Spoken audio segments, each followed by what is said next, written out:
প্রবাসের সৌহার্দ্য ও সম্প্রীতির বন্ধনকে আরও দৃঢ় করতে চাঁদপুর সমিতি মালয়েশিয়ার উদ্যোগে এক বর্ণাঢ্য ইফতার মাহফিল অনুষ্ঠিত হয়েছে। শুক্রবার ২১ মার্চ মালয়েশিয়ার বুকিত বিনতাংয়ের অভিজাত এলিট রেস্টুরেন্টে আয়োজিত এই মাহফিলে সমিতির নেতৃবৃন্দ, বিশিষ্ট ব্যক্তিবর্গ এবং চাঁদপুরের প্রবাসী বাংলাদেশিরা অংশ নেন। উক্ত ইফতার মাহফিলে উপস্থিত ছিলেন সমিতির প্রধান উপদেষ্টা ডাক্তার আহমেদ বোরহান, নবনির্বাচিত সভাপতি আক্তার হোসেন গাজী, সিনিয়র সহসভাপতি এম.এ কালাম, সহসভাপতি মোবাশের আহমেদ, সাধারণ সম্পাদক মোহাম্মদ ফরিদ উদ্দিন গাজী, যুগ্ম সাধারণ সম্পাদক মোস্তাক আহমেদ, সহসাধারণ সম্পাদক মাসুদ রানা, সহসাধারণ সম্পাদক জালাল আহমেদ, সাংগঠনিক সম্পাদক মাজহারুল ইসলাম, সহসাংগঠনিক সম্পাদক ফারুকি আহমেদ, সহসাংগঠনিক সম্পাদক মাসুদ রানা, সহসাংগঠনিক সম্পাদক এম রাসেল রহমান, প্রচার ও দপ্তর সম্পাদক কাউসার আহমেদ হান্নান, সদস্য মোহাম্মদ গোলাম হোসেন, শিহাব আহমেদ, মোহাম্মদ মঞ্জু, বাদশাহ আহমেদ, মাইন আহমেদ, মেহেদি আহমেদ সহ মালয়েশিয়াস্থ বিভিন্ন জেলা সমিতির সদস্যবৃন্দ উপস্থিত ছিলেন।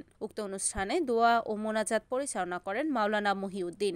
ইফতারের পর দেশ, জাতি ও বিশ্ব মুসলিম উম্মাহর শান্তি, সমৃদ্ধি এবং প্রবাসী বাংলাদেশিদের কল্যাণ কামনা করে বিশেষ মোনাজাত অনুষ্ঠিত হয়। এই বলে আমি আমার সংক্ষিপ্ত বক্তব্য শেষ করছি।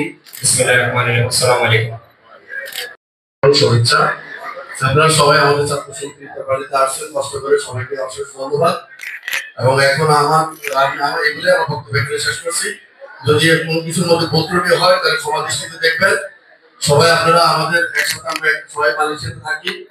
তো আপনাদের ইফতারের মধ্যে যদি কোনো সমস্যা হয় তাহলে আমাদের অবশ্যই আমাদেরকে জানাবেন। আর এখন আমার পরে একটু কথা বলবেন আমাদের মুরব্বী, আমাদের প্রধান উপদেষ্টা জনাব ডক্টর বোরহান ভাই।